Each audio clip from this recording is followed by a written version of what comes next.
Njorua ya mahenya Faith KIPYEGON ethiete na mbere kwambararia bendera ya bũrũri wa Kenya mahenya-inĩ ma thĩ yothe maria marathiĩ na mbere mũciĩ-inĩ wa Budapest bũrũri-inĩ wa Hungary.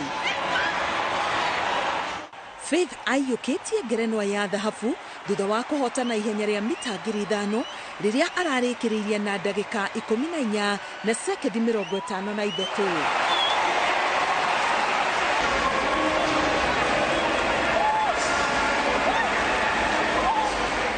KIPYEGON augĩte ũhotani wake ndũrarĩ mũhũthũ kuona arĩa maracindanaga nao onao marerekeirie maitho harĩ kũinũkia thahabu. It was really fun race and it was all about gold medal. It was not all about time, but it was a little bit of pushing up and down and just tasting each other.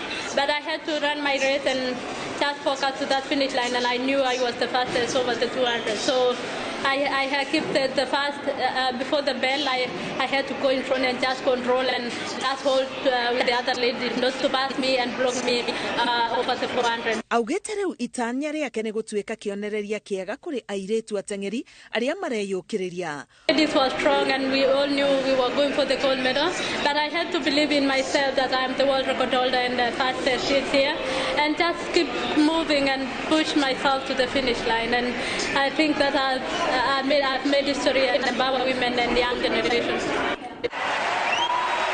Ũhotani wa Faith mahenya-inĩ maya nĩũkũngũĩirwo na gĩkeno kĩnene thĩ yothe kuona rĩu nĩwe mũtumia mũteng'eri wa mbere kũhotana thahabu mahenya-inĩ ma mita 1,500 na mita 5,000 mahenya-inĩ maya ma kĩmabũrũri. Ngĩribotera Inooro TV, Getwo Karo Kenyugo Mwaura.